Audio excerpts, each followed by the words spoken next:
नमस्कार। हम में से सभी लोग यूरोप नहीं जा सकते, लेकिन फिर भी हम यूरोप की सैर कर सकते हैं। विजयनगर साम्राज्य की राजधानी हम्पी सदियों से मानव मन को आकर्षित करती रही है, लेकिन यदि वहां जाना संभव ना हो तो भी एक तरीका है हम्पी के खंडहरों में छिपे अतीत के वैभव को अनुभव करने का। यात्रा वृतांत वो जरिया है जिसमें आप शब्दों और लेखक की भावनाओं के जरिए उस जगह को साक्षात महसूस कर सकते हैं। शाबाश उत्तराखंड में आज हमारे साथ जो विशेष मेहमान हैं, अपने शब्दों से पाठकों को दुनिया जहान की सैर करा चुके हैं। हमारे साथ स्टूडियो में मौजूद हैं लेखक और साहित्यकार तापस चक्रवर्ती। कलमकार होने के साथ साथ आप राजस्व विभाग में सहायक आयुक्त के पद पर सेवाएं दे रहे हैं। राजभाषा गौरव पुरस्कार, राहुल सांकृत्यानंद पर्यटन पुरस्कार समेत कई प्रतिष्ठित पुरस्कार आपको मिल चुके हैं। तापस जी, कार्यक्रम में आपका बहुत बहुत स्वागत है। वर्षा जी, आपको भी मेरा नमस्कार, और उत्तराखंड के जो भी दर्शक और इसके कार्यक्रम को देखने वाले लोग हैं या उत्तराखंड के निवासी हैं, उन सभी का मैं अभिवादन करता हूं, उनको मैं नमस्कार करता हूं। तो आज मुझे यहाँ पर आने का अवसर मिला, इसके लिए आपका और दूरदर्शन का भी धन्यवाद। जी बिल्कुल, और आपसे जो ये बातचीत होगी इससे हमारे दर्शकों को आपकी जो साहित्यिक यात्रा है उसे समझने का अवसर मिलेगा। और बातचीत की शुरुआत करेंगे आपके बचपन से। आपका जन्म कहाँ हुआ और उत्तराखंड से किस तरह आपका नाता जुड़ा? वर्षा जी, मेरा जन्म 1966 में देहरादून में हुआ, और नाम से चक्रवर्ती होने की वजह से मुझे अक्सर यह सवाल पूछा जाता है कि आपका उत्तराखंड से क्या नाता था और कब से आया। तो मेरे पिताजी रक्षा क्षेत्र में, मतलब एक सिविलियन आर्मी होती है जो आर्मी के साथ काम करती है, जैसे ऑर्डिनेंस फैक्ट्री है, वो डिफेंस में मानी जाती है, मिनिस्टर ऑफ डिफेंस में। तो मेरे पिताजी सन 52 में उन्होंने यहाँ पे नौकरी ज्वाइन की, और तब से वो तो अभी नहीं है, स्वर्गवासी हो चुके हैं, माताजी भी पिताजी भी, लेकिन तभी से मैंने यहीं से, मेरा जन्म के बाद यहीं पढ़ाई लिखाई की, और यहीं से शिक्षा प्राप्त करने के बाद यहाँ से सारी परीक्षाएं दी, और उसके बाद मेरा चयन 1989 में केंद्रीय उत्पाद शुल्क में निरीक्षक के पद पर हुआ जी। तो बहुत लंबा एसोसिएशन मेरा उत्तराखंड राज्य से है। समझ लीजिए कि हम लोग 70 साल से ज़्यादा के यहाँ के निवासी हैं। ये बहुत गर्व की बात है, और इस तरह से हमारा नाता बहुत अच्छी तरह से और बहुत पुराने यहाँ से तरीके से जुड़ा हुआ है। जी, आपकी रचनाओं की बात करें, आपने बहुत कम उम्र में ही लेखन शुरू कर दिया था। तो आपको याद है कि आपकी पहली रचना जो आपने लिखी थी और उसके पीछे की प्रेरणा क्या रही? जी, मुझे अच्छे से याद है। 1978 में वो मेरी जो लिखी हुई बाल कहानी थी, और क्लास 7 में पढ़ रहा था, 7वीं कक्षा में, और उसका नाम था 3 मोती। मुझे नाम याद है, और संक्षेप में कहूँ तो उसका जो ध्येय यही था कि अगर हम अपने मंजिल को पाने के लिए एक योजनाबद्ध तरीके से काम करेंगे तो हमें सफलता ज़रूर मिलेगी। वो हालांकि उस टाइम 6ठी 7वीं में राजा रानी की बहुत पढ़ते थे, तो कहानी वही उसी तरह से थी कि एक राजा की लड़की बीमार पड़ जाती है, वो कहता है जो भी इसे ठीक करेगा उससे मैं इसकी शादी कर दूंगा। लड़का बहुत गरीब था, मतलब क्लास 7th की सोच मैं बता रहा हूँ। हाँ। तो फिर वो जाता है जंगल में, कोई बूटी लानी होती है, उसी से ठीक होना होता है। तो उसको रास्ते में जो जो बाधाएं आती है वो उनका सामना करता है वीरता से, और बाद में उसकी शादी होती है उससे, और इस प्रकार they lived happily there after.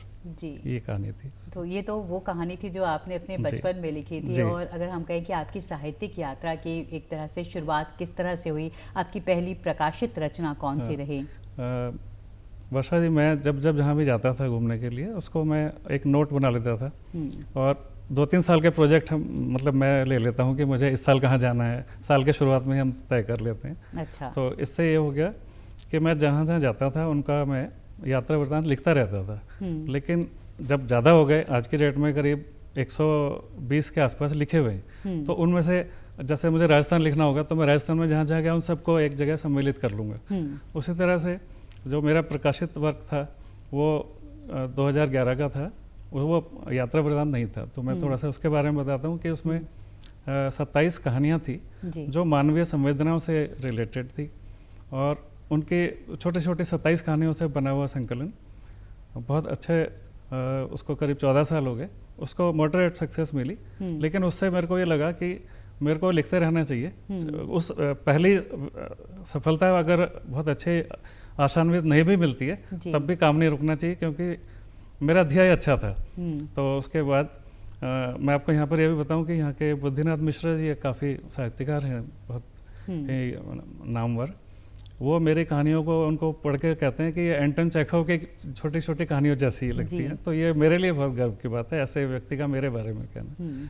फिर 2016 आते आते मैंने एक राजभाषा गौरव पुरस्कार के लिए जब एंट्री, अपनी पहली यात्रा वृतांत मेरी थी रुक जाना नहीं।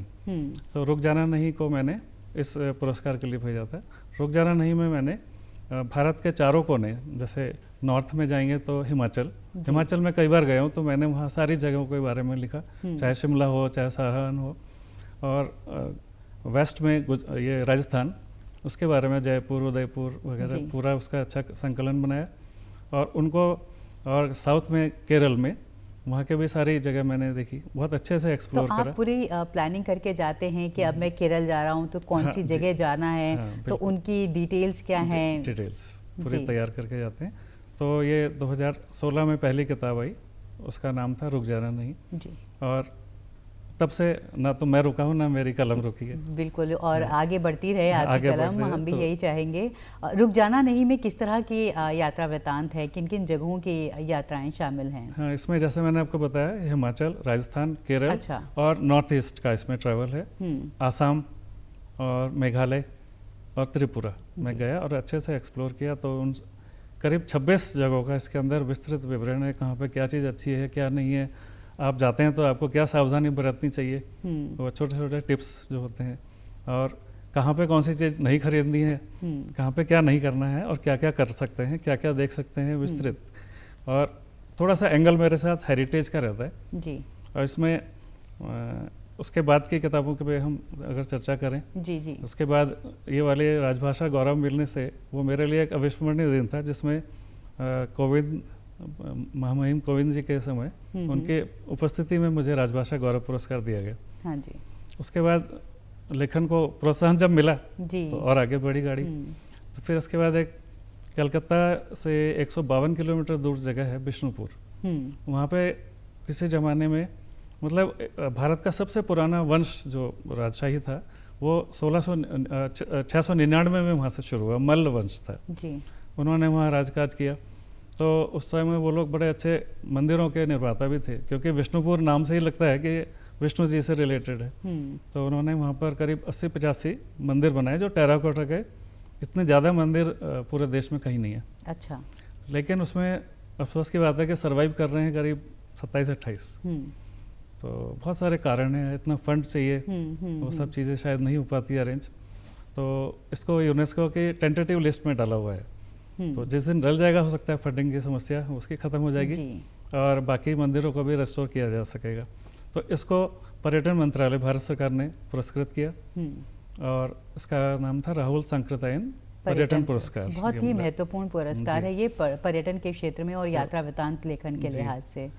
और इसके बाद एक अविस्मरणीय यूरोप पुस्तक लिखी, उसमें मेरे 4 जगह का उसमें विवरण है। फ्रांस, बेल्जियम, जर्मनी और स्विट्ज़रलैंड।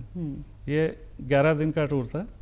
थोड़ा हेक्टिक था क्योंकि जब टूर ऑपरेटर से आप लेते हैं तो थोड़ा अच्छा होता है, लेकिन उसके जो खासकर यूनेस्को वर्ल्ड साइट्स हमने काफ़ी सारी देखी उसमें।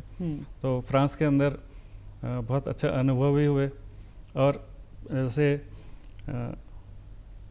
एफिल टावर तो देखने की इच्छा बचपन से थी और मैंने बहुत सारे मॉडल अलग अलग अपने एज में बनाए, कभी तारों से बनाया, कभी किसी चीज़ से बनाया। हाँ। तो वो जब मैं उसके सामने खड़ा होता हूँ तो अलग ही एक फीलिंग होती है।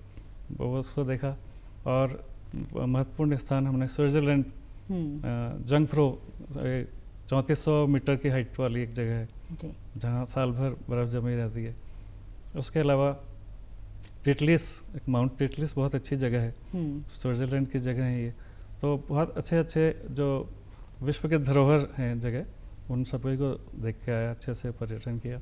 अगर एक पर्यटक के तौर पर जब आप किसी शहर को देखते हैं और एक लेखक के तौर पर जब आप किसी शहर को देखते हैं तो किस तरह की बारीकियां हैं जो दर्ज की जाती हैं? आपने बहुत अच्छा प्रश्न किया वर्षा जी। इसमें क्या होता है कि जो वैसे पर्यटक होगा या तो वो अकेले घूमेगा या परिवार सहित, लेकिन उसका मेन पर्पस होगा घूमना। हाँ।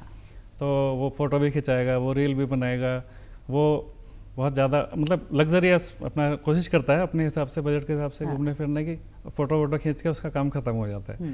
लेकिन ऐसा नहीं है, जो पर्यटन के ऊपर लिखेगा या यात्रा वृत्तांत लिखेगा उसको बहुत पहले से तैयारी करनी पड़ती है। मेरे पास बहुत अच्छा संकलन है जिसमें बहुत सारे ब्रोशर्स हैं, बुक्स हैं ट्रैवल पर।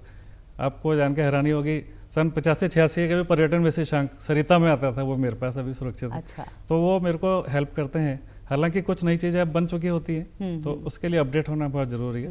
इंटरनेट के अलावा वो किताबें, मतलब आप पहले से तैयारी करके, पढ़ के, रिसर्च करके तब उस जगह को जाने से कोई भी अगर जाएगा, अगर वो वैसे पर्यटक भी है लेकिन अगर वो पढ़ के समझ के जाएगा तो उसका वहाँ घूमने का जो आनंद है, भ्रमण का आनंद दुगना हो जाएगा और आप कोई चीज़ छूटेगी नहीं आपसे। जी जी बिल्कुल। तो इस तरह से जब आप एक एक करके यात्रा वृत्तांत लिख रहे थे और आप चूँकि भी सेवा में भी हैं, अपनी नौकरी में भी हैं, तो किस तरह से संतुलन बनाते हैं? और यहाँ परिवार का सहयोग बहुत ज़रूरी रहता होगा। वर्षा जी, परिवार के सहयोग के बिना तो कुछ भी नहीं हो सकता, क्योंकि हम लोग जब पूरा दिन ऑफिस में काटते हैं तो उसके बाद का समय हमारे परिवार के लिए होता है। तो परिवार में अगर परिवार वाले समझदार हैं तो उस चीज़ को आपको सपोर्ट करेंगे क्योंकि अगर पति को सम्मान मिलता है तो पत्नी का सम्मान अपने आप ही हो जाता है। अच्छा। तो उसमें मेरी पत्नी जी रूपा चक्रवर्ती और बच्चे, आप बातचीत भी करते हैं क्या कि ये किताब है या ये यात्रा वृत्तांत है, किस तरह से इस पर आगे लिखना है? कुछ इस तरह की शेयरिंग भी होती है? अगला स्टेप कहाँ जाएंगे, कहाँ घूमने जाएंगे। जैसे अच्छा। अभी हम लोग फर्स्ट वीक में रामेश्वरम जाएंगे क्योंकि हमने 3 धाम कर लिए हैं। तो हम लोग बद्रीनाथ जी भी हो चुके हैं, द्वारका जी भी हो गए, पुरी भी हो गए, तो अभी रामेश्वरम जी जाएंगे तो एक 4 धाम का भी कॉन्टेस्ट तैयार हो जाएगा जी, थीम तैयार हो जाएगी। तो वो हम लोग दोनों बैठ के, जब से मैरिज के बाद से कि जहाँ भी जाएंगे हम लोग उसकी प्लानिंग पहले से कर लेते हैं। और पर्यटन एक बहुत अच्छा सब्जेक्ट है जो कि हम दोनों को बहुत अच्छे से कनेक्ट करता है जी। और आपकी बातों से लग रहा है कि आपको बचपन से ही पर्यटन के प्रति उत्साह रहा है, जिसकी वजह से आपने पुरानी कटिंग्स भी इस तरह से जमा करके रखी। और उत्तराखंड के ऊपर भी आपकी एक किताब है जो उत्तराखंड के पर्यटन स्थलों के बारे में बताती है, उसके बारे में बताइए। उत्तराखंड की ये पुस्तक मेरे को उत्तराखंड के करीब 32 स्थानों का विवरण देती है और बहुत छोटे छोटे भी जगह, जैसे देवलसारी एक जगह है जिसको बटरफ्लाई सिटी ऑफ इंडिया बोलते हैं, उसका विवरण उसमें मिलेगा। और लखुड़दियार एक है जहाँ पे रॉक में मतलब पता नहीं लाखों साल पहले के वो बने हुए केव्स। अच्छा, ये जगह कहाँ पर है? लखुड़दियार एक जगह है, ये कुमाऊं में पड़ती है। ठीक है। तो इसका विवरण भी उस पुस्तक में मिलेगा। और कुछ रेयर, कुछ अच्छे, हरिद्वार, ऋषिकेश, देहरादून, मसूरी सब जानते हैं, लेकिन उसके अलावा बहुत सारी जगहों का उसमें कुल मिला के 32 स्थानों का बहुत विस्तृत विवरण है। तो उसको पढ़ के उत्तराखंड वासी लाभान्वित हो सकते हैं, ऐसा मेरा मानना है जी। बल्कि कहा भी जाता है कि उत्तराखंड में कई ऐसी जगह हैं जिनको बहुत कम एक्सप्लोर किया गया है, जहाँ पर पर्यटन के लिहाज से बहुत संभावनाएं हैं। और आपने अभी बताया 2 पुरस्कारों के बारे में, राजभाषा गौरव सम्मान और राहुल सांकृत्यानंद पर्यटन सम्मान आपको मिल चुका है। इसके अलावा और कौन कौन से पुरस्कार हैं जो आपकी कृतियों को? इसके अलावा ONGC हर साल उत्तराखंड के 5 लोगों को सम्मानित करता है उत्तराखंड साहित्य सम्मान देकर। तो 2024 में जब विश्व हिंदी दिवस था 10 जनवरी को, उसमें मुझे उन्होंने सम्मान किया, पुरस्कृत किया। इसके अलावा अभी नवंबर और दिसंबर में क्योंकि आपने देखा बहुत बचपन से जब आप एक ध्येय लेकर चलते हैं तो ऊपर की जो ईश्वर, भगवान, हम कुछ भी कहें, वो भी मतलब हमें उसके हमारे ध्येय को पूरा करने के लिए कुछ देखते हैं कि बहुत मेहनत कर रहे थे, इससे कुछ देते हैं। तो नवंबर दिसंबर में मुझे तो 1.5 महीने के अंदर, या कह सकते हैं 1 महीने के अंदर, 15 दिसंबर से 15 नवंबर 3 पुरस्कार मिल गए। तो ये मेरी मेहनत के ऊपर वाले का हाथ पड़ गया, तो फिर तो सफलता मिलनी थी। और ये इसमें मुझे कादम्बरी सम्मान मिला पहले, वो जबलपुर से एक संस्था ने दिया, वो हम्पी जो किताब हुई उसका जिक्र शायद अभी हुआ नहीं पूरी तरह से। हम उसके बारे में भी बात करेंगे। तो हम्पी वाली पुस्तक को अभी तक 2 अवार्ड मिल चुके हैं। इसके अलावा एक लिटरेचर करके साइट है, और उन्होंने किया था एशिया का वो बेस्ट पुरस्कार देते हैं दोनों लैंग्वेज में और अलग अलग सेगमेंट वाइज। तो हम्पी की ही किताब को उन्होंने लिटरेचर लाइट करके संस्था है, और ये एशिया का सम्मान देते हैं। करीब पूरे एशिया से लोग 100 लोगों को छांटते हैं जी। उसमें उन्होंने हिंदी नॉन फिक्शन में मेरी पुस्तक को दिया। इसके अलावा वैली ऑफ आर्ट्स यहाँ पर अवार्ड होता है, एक बहुत अच्छा लिटरेचर का कार्यक्रम होने लगा है, अभी अक्टूबर 25-26 में था। उसमें भी मेरी जो पुस्तक है हम्पी वाली, ये शॉर्ट लिस्ट हुई थी और टॉप 5 में गई थी, तो उतना भी बहुत है मेरे लिए सफलता। जी, क्योंकि हम्पी का जिक्र इतनी हाँ, बार आ गया तो हम इस पर बात करते आते हैं। हाँ। हम्पी जो बचपन से हम लोग कॉमिक्स और पराग नंदन, अमर चित्रकथा ये सब पढ़ के बड़े हुए, तो उसमें एक तेनालीराम भी चंदा मामा में पढ़ते थे। तो तेनालीराम की जगह पर जाना और एक विजयनगर साम्राज्य को समझना मतलब कोई आसान काम नहीं था जी। तो ये विजयनगर वंश की स्थापना सन 1336 में हुई। उसके बाद ये बहुत उस समय कहते हैं ये बीजिंग के बाद हमारे देश में इसमें विजयनगर की जो जनसंख्या थी उस वक्त बहुत ज़्यादा थी, क्योंकि बहुत अच्छा राजकाज चल रहा था। कई राजा बने। राजा कृष्णदेव राय के समय उनके नवरत्नों में तेनालीराम थे विदूषक, और उस समय आज तक का सबसे जो सफलतम भारत का जो समय था वो था। और आप देखिए उन्होंने मतलब उड़ीसा, आंध्र प्रदेश, तेलंगाना और पूरे सब राज्यों पर उनका नियंत्रण था। ये मतलब कितने बहुत कम राजा ऐसे हुए हैं जिन्होंने कि सदर्न पेनिनसुला पे पूरा उनका राज था। लेकिन फिर कुछ ऐसा होता चला गया, विभिन्न तरह की घटनाएं होती गई। 1565 आते आते तालीकोटा के युद्ध में एक विपक्षी सम्मिलित शक्तियों ने उनको हराया। तो आज के जो वहाँ पे राजा हैं उनका नाम भी कृष्णदेव राय है। मेरी मुलाकात उसमें भी उनसे हुई। अच्छा। क्योंकि वहाँ पे एक विरूपाक्ष मंदिर है, वहाँ पे शिव जी को विरूपाक्ष बोलते हैं और पंपा देवी वो लोग उनको बोलते हैं। उनके मतलब नाम ही नोमेनक्लेचर ही अलग है। तो उस दिन वो आए हुए थे, तो विरूपाक्ष के नॉर्मली एक फ्लोर मतलब आप जाते हैं घूम के आ जाते हैं, लेकिन उस दिन 5वां मंजिल उसकी खुली हुई थी कि राजा साहब आए हुए थे। तो ये मेरे लिए उनसे मुलाकात हुई, बहुत अच्छा उसमें लगा कि जो रेस्ट्रिक्टेड एरियाज़ में भी मैं भ्रमण कर पाया। कई बार ऐसा हो जाता है कि ऊपर वाला आपको सपोर्ट करता है जब, तो जो चीज़ें रेयर होती हैं वो भी हो जाती हैं। हाँ। तो आपने इस किताब के लिए पूरी शोध की होगी, उस पूरी हिस्ट्री को समझना। जी, थोड़ा हिस्ट्री में, हेरिटेज में मुझे इंटरेस्ट रहा है बचपन से। भले ही मैंने जो परास्नातक किया वो गणित से किया। अच्छा। लेकिन उसके बावजूद इतिहास में मेरे को रुचि है, हेरिटेज में बहुत ज़्यादा। तो जो भी किले हैं, पैलेसेस हैं, हम लोग देखते हैं, उसकी तैयारी तो करके जाते हैं। लेकिन प्रॉब्लम ये आ जाती है कि आपको मान लीजिए कि एक स्टिल फोटो भी चाहिए, वीडियो भी चाहिए, तो दोनों चीज़ साथ साथ नहीं हो सकती। तो फैमिली के साथ भी फोटो चाहिए। तो कई बार एक चक्कर लगा के उनको फिर एक जगह बिठाया, फिर मैं पर्यटन के हिसाब से उसको घूमता हूँ। जी। तो दुगना समय लगता है, दुगनी मेहनत लगती है, लेकिन ठीक है, अच्छा लगता है बहुत। जी बिल्कुल। और इसके अलावा और कौन कौन से यात्रा वृत्तांत आपके आने वाले हैं या आए, प्रकाशित हो चुके हैं? यात्रा वृत्तांत में अभी जो मैं स्पेन गया था पिछले साल, उसका वृत्तांत आना बाकी है। उसमें काफ़ी तैयारी कर ली है और जल्दी उसको लिखना शुरू करूँगा। इसके अलावा ये बनारस के ऊपर मुझे बनारस के लोगों ने इनवाइट किया था कि आप बनारस के ऊपर कुछ लिखिए। अरे वाह। तो आने वाले समय में वो भी आएगा।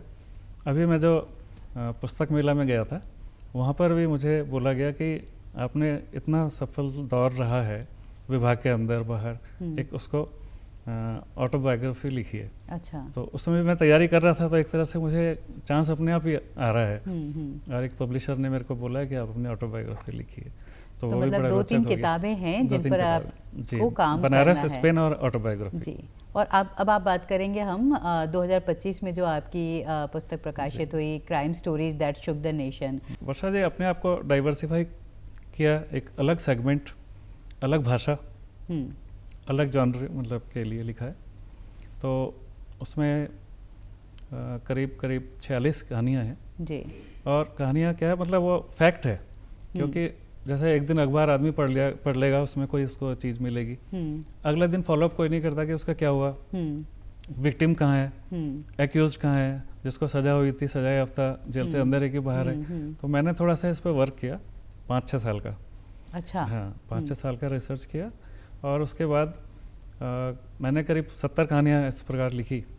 तो प्रकाशक तक जब गए तो उन्होंने कहा ये ज़्यादा बड़ी हो गई, तो इसको हम 2 वॉल्यूम में करेंगे। तो 46 पे मैंने रेस्ट्रिक्ट किया।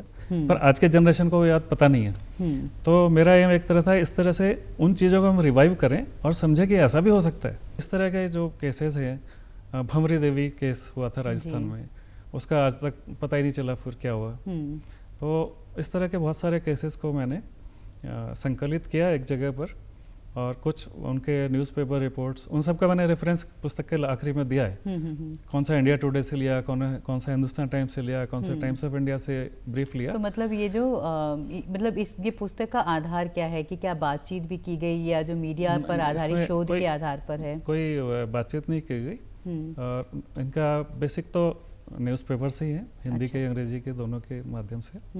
उसके बाद उनके बारे में और जानकारी इंटरनेट के थ्रू प्राप्त की गई, और भी रेफरेंसेस।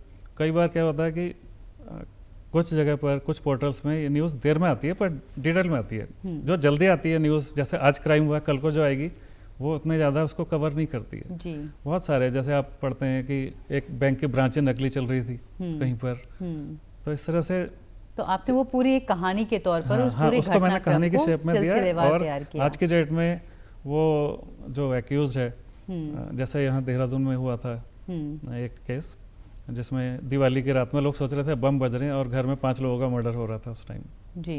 उसमें भी मानसिक रोगी करके उन्होंने उसको किया है, सजा दी है, और पुलिस को बोला है कि इसके ट्रीटमेंट का खर्चा आप लोग निकालेंगे, क्योंकि इसको मानसिक की जो आपने दवाई दी है उससे ये अच्छा हो रहा है।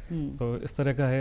एक राजेश गुलाटी का था जिसने अपनी वाइफ अनुपमा का मर्डर किया था। तो इसमें देहरादून से रिलेटेड 4-5 कहानियाँ मिलेंगी, और बाकी देश की मुख्य कहानियाँ जो इसमें संकलित की गई हैं, और बड़ा रोचक जान पड़ा है। देखिए, क्राइम के बारे में कहते हैं crime doesn't pay, but writing about crime always pays जी। ये ऐसा क्राइम लिटरेचर फेस्टिवल का लोगो इस बार यही था।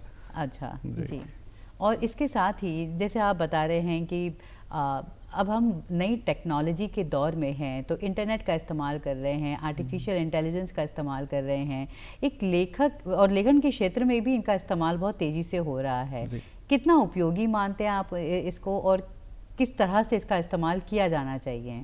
वर्षा जी, ये भी आज के बड़ा रेलिवेंट क्वेश्चन हो गया कि एआई हमारे लिए कितना हेल्पफुल है या हार्मफुल है, उसकी हेल्प लेनी चाहिए कि नहीं। तो इसमें मेरा ये मानना है कि जब हम लोग उस चीज़ को समझ के उसके साथ संवेदनाएं जोड़ते हैं, तब वो कहानी एक निखर के आती है। तो जो भी ऑटोमेशन है वो वही उतना ही कर पाएगा जितना हमने उसको सिखाया है ना। तो इससे जब वो उसके अंदर वो संवेदना कहाँ से लेके आएगा, कहाँ इमोशंस कहाँ से भरेगा, वो एक आपको सिंपल चीज़ बता देगा। आप एक क्वेरी करते हैं, उसका जवाब दे देता है बिल्कुल मैकेनिकल तरीके से। लेकिन एआई का हेल्प लेखक में, मतलब एआई से कोई खतरा तो नहीं है लेखन को, क्योंकि लेखकों का मानना है कि ये हमें संवेदना और इस तरह के जो है, जो हमारी भावना है, उसको नहीं व्यक्त कर सकता है। तो पर एआई का हेल्प अगर ले सकते हैं अच्छे पॉजिटिव रूप में तो लेना चाहिए। जैसे हाँ, नहीं, ग्रामर ठीक करनी है, मान लीजिए आपने एक पैराग्राफ लिखा है, आप श्योर नहीं है कि इसका ग्रामर ठीक है कि नहीं, वो आप ले सकते हैं, उतना तक तो ठीक है।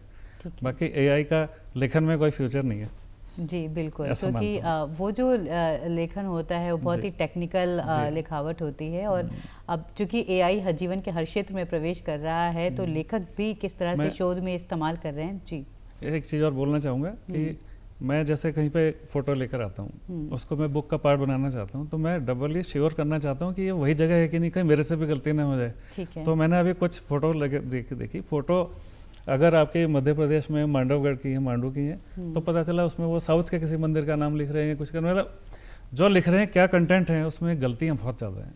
अच्छा। तो उनको बिल्कुल ट्रस्ट, मतलब एआई क्या कहेंगे, गूगल के अंदर जो इन्फॉर्मेशन है वो कई जगह मिस इन्फॉर्मेशन भी है। जी, मिस इन्फॉर्मेशन, डिसइन्फॉर्मेशन, दोनों ही तरह का माहौल है। तो वहाँ पर, क्योंकि मुझे तो पता ही कौन सी जगह की फ़ोटो है, लेकिन वो गलत बता रहा है, तो इससे प्रूफ होता है कि उसको आता नहीं है ज़्यादा। जी। और आप अपनी फिर जो आपका जो लेखन है, इसमें आप तस्वीरों का इस्तेमाल भी करते हैं, और इसके लिए आप स्वयं ही तस्वीरें लेते हैं? मैं खुद तस्वीर लेता हूँ, और जैसे आपको बताया 2-2 बार लेनी पड़ती है। एक बार फैमिली आती है तो फैमिली आती है, हमारी फ़ोटो का क्या होगा, तो फिर पहले वो फ़ोटो होंगी, फिर दोबारा उस पैलेस होता है, कई बार बड़ी रेयर चीज़ें होती हैं, तो उसमें कोई फेस नहीं होता किसी का। जो बुक्स के अंदर फ़ोटो होती है, इन जनरल उसमें कोई फेस नहीं होता, क्योंकि मेरे लिए वो महल, उसका कोई अंदर जो दिखाया गया है वो चीज़ें ज़्यादा इंपॉर्टेंट हो जाती है। किला, कई बार तो इन चक्करों में, जैसे हिमाचल में एक किला है और पानी भी नहीं था, पानी भी ख़त्म हो चुका था, और वहाँ पर ऊपर हम लोग गए, फिर इन्होंने कहा हम लोग नहीं जा सकते, अकेले दम पर 1-1.5 घंटे में सारे पहाड़ों का चप्पा चप्पा छाना उसका मतलब किले के लिए जी।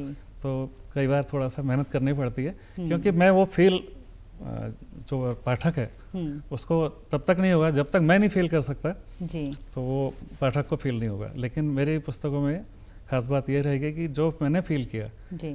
और मुझे जो प्रॉब्लम्स हुई या जो अच्छा लगा वो वही फील हमारे पाठक वर्ग को मिल पाएगा। तो ये कहना सही है कि जो यात्रा वृतांत है, अगर हम यूरोप नहीं जा सकते फिर भी हम यूरोप की सैर कर सकते हैं अगर हम वो यात्रा वृतांत पढ़ रहे हैं। तो एक पाठक के पास मतलब क्या अहमियत है एक पाठक के लिए एक यात्रा वृतांत की? यात्रा वृतांत की आज की डेट में देखिए, सबसे पहले यात्रा वृतांत लिखना नॉर्मल कहानी लिखने से थोड़ा डिफ़िकल्ट होता है जी। इसमें ग्राउंड वर्क बहुत करना पड़ता है। और कौन सा यात्रा वृतांत लिखना है आपको जान के हैरानी होगी, ये भी कई बार ड्रीम्स में आता है। मैं किसी और की तैयारी कर रहा था पर मैं विष्णुपुर गया तो वहाँ पे मुझे ये आया कि नहीं, इसको पहले लिखो। ये जो फील आप कनेक्ट करते हैं ऊपर से भगवान के साथ, तो आपको भी ऊपर से ही आदेश मिलता है। आपको जान के यहीं पर एक बात और बताता हूँ, कई बार मतलब ड्रीम्स में कहानी का प्लॉट आता है। अच्छा। हाँ, तो मैं उसका उस वक्त जैसे ही जागता हूँ मोबाइल में उसका नाम लिख लेता हूँ कि इस प्लॉट पे मुझे वर्क करना है। तो ये चीज़ें चल रही हैं। यात्रा वृतांत का काफ़ी है, क्योंकि जो लोग जा नहीं पाते हैं, मैं देखता हूँ देहरादून में बहुत से लोग हैं ऐसे मैडम जो मसूरी तक नहीं गए हैं, धनोल्टी नहीं देखा उन्होंने, पूरी लाइफ निकल गई। तो मेरी पुस्तकों में ऐसे अनएक्सप्लोर्ड जगह का जो उस परिवार के लिए या उस निजी व्यक्ति के लिए या कई जगह जो भी जाने में असमर्थ हैं विभिन्न कारणों से, बहुत से लोग अफोर्ड नहीं कर सकते, वो घर बैठ के ही वो फील लेना चाहते हैं कि हम्पी में क्या था या स्पेन में क्या हो सकता है, क्या डिफरेंट है। तो वो चीज़ें उनको वो देखे आनंद मिलेगा जी। और वही फील मिलेगा जैसे कि वह उसी जगह को घूम रहे हो मेरी नज़रों से जी। और आप खुद किस तरह की किताबें पढ़ना पसंद करते हैं और घर में पुस्तकों को लेकर किस तरह का माहौल है? घर में मेरे को जैसे रशिया के जो ऑथर्स रहे हैं, टॉल्स्टॉय, डोस्टोवेस्की, चेखोव, इन लोगों की कहानियाँ बड़ा उनका जो माहौल क्रिएट करती हैं वो बहुत अच्छी लगती हैं। और यहाँ पर प्रेमचंद जी, राहुल शंकरदयायन, क्योंकि वो जी यात्रा वृतांत की शुरुआत वहीं से होती है जी। और उन्होंने उस जमाने में ट्रैवल किया जब बहुत कष्ट था, घोड़े खच्चर पैदल इस तरह से वो यात्रा वृतांत उन्होंने किया है। तो उनको पढ़ के आपको वही रोमांच वही मिलता है और आगे के लिए मार्गदर्शन मिलता है कि हमें किस दिशा में और हम काम कर सकते हैं। जी जी बिल्कुल। कार्यक्रम के आखिर में मैं चाहूँगी कि हमारे जो युवा जो लेखन के क्षेत्र में आना चाहते हैं, साहित्य की दुनिया में आना चाहते हैं, उनको आप क्या कुछ सलाह देना चाहेंगे, संदेश देना चाहेंगे? वर्षा जी, मैं ये कहना चाहता हूँ कि लेखन का दौर ख़त्म नहीं हुआ, क्योंकि लेखक भी बहुत हैं, पाठक भी बहुत हैं। हर लेखक का दायित्व होना चाहिए कि पाठक किस तरह की किताबों को पसंद करेगा, उस हिसाब से लिखे। तो नए लोगों को सबसे पहले तो ये देखना पड़ेगा कि कौन सी चीज़ को ज़्यादा पसंद किया जाएगा, वो लिखें। लेकिन यहीं पर एक पहलू आ रहा है कि वही सफल लेखक बन सकता है जो सफल पाठक हो। जब आप किताब पढ़ेंगे नहीं तो आप लिख नहीं सकते। अच्छा लिखने के लिए अच्छा पढ़ना बहुत ज़रूरी है जी। बहुत ही ज़रूरी सलाह आपने दी। और बहुत सारी आपकी किताबें हैं और आपको बहुत बहुत शुभकामनाएं आपकी आगे की किताबों के लिए, आपके लेखन के लिए। आप यहाँ आए और हमारे साथ अपनी ये यात्रा साझा की, इसके लिए आपका बहुत बहुत धन्यवाद। हमारे साथ तापस चक्रवर्ती जी थे जिनकी जो यात्रा की दुनिया है उनकी हमने भी सैर की। और एक लेखक के लिए एक अच्छा पाठक होना बहुत ज़रूरी है, ये जो उनका मूल संदेश था। कार्यक्रम में इतना ही। नमस्कार।